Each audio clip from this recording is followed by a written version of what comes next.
It wasn't until I started doing my own repairs that I realized why contractors will upcharge certain jobs because they kind of suck. And I think this one fits the bill for today, and let me show you why. So today's weekend project is installing some more flush mount lights to this room. I don't mind doing electrical, but honestly doing it up in the hot attic in the middle of summer does not sound like too much of a fun time. It's going to be pretty straightforward, as all I need to do is connect the wire from this previous light to the new spot here and there. I honestly think this is all the tools and products that we're going to need to get this job done.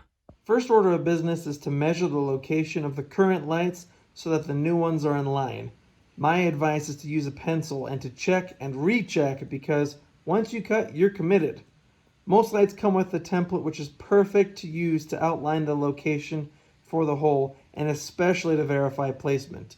I throw some tape on the template too after I outline, so I can actually visualize easily where the new light will sit. And thank God I did, because apparently I cannot measure.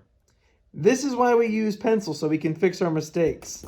And that's more like it. As you can tell, I like laser pointers because it's easy to demonstrate where I'm thinking and follow placement. I think I measured better here on the second one, which actually brings me to Woobin, who was kind enough to send over their X5 light for me to try out.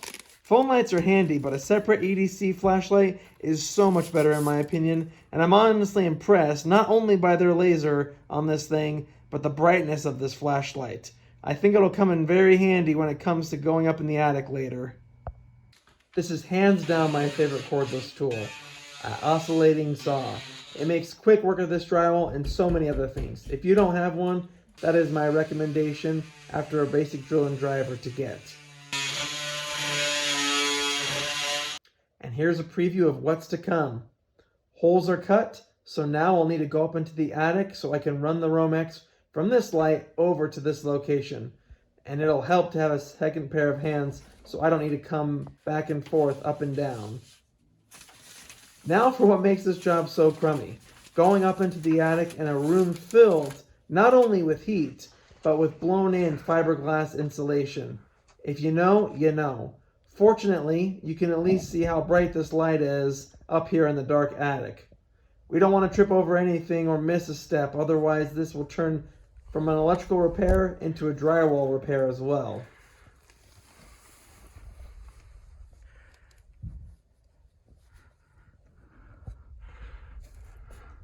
My wife is taping the wiring to a long pole and feeding it up through the existing light hole so that I can grab the wire and feed it over to the new place.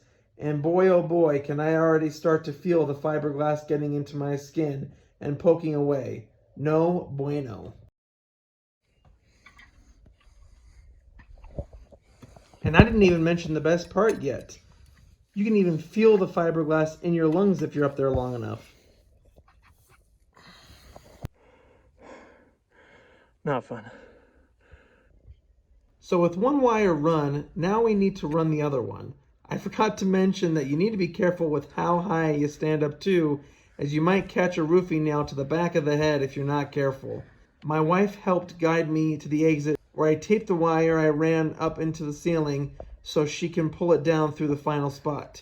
And even just being up here in 20 minutes is long enough to feel the discomfort from not only the heat, but the fiberglass in my skin. To say I got a little sweaty in such a short time is an understatement. Now for the wiring portion, which is pretty straightforward. Strip back the Romex, strip the insulation from the wires, prep the junction box on the light by installing a strain relief,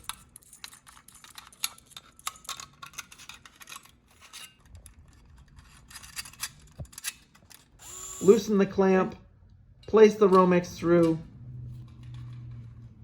tighten the clamp, and match like colored wires together. Close the box and set the color setting. Connect the light to the junction box and place the light into the hole. Note it might take a little love tap. Do that twice and both lights are in and wired. But now for the final test. How does it look? Shocker, it was a good thing we did it. It's amazing how a light or two can add to a room. Now for the cleanup. Another reason this job isn't a bundle of fun, because this blown insulation is everywhere in addition to the drywall dust. Apparently, using tape can help remove the fibers of insulation, so I'm giving that a go because you will feel the poking sensation for at least a day or two if you don't get on top of it. And it gets old pretty quickly. Even my hair is caked with this stuff, so maybe a quick vacuum will also help. Lights are done. I can still feel the fiberglass, which is unfortunate, but I think I'm going to reward myself and do some stargazing tonight. Saturn should be out and about, so I'm hoping to see that.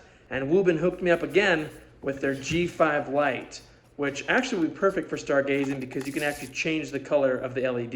And if you don't know anything about stargazing, you want to keep your eyes acclimated to the dark. So being able to change to these different colors is amazing. The nice thing is we can choose red, which is great for nighttime viewing. That way your eyes stay adjusted to the dark and actually improve your stargazing experience.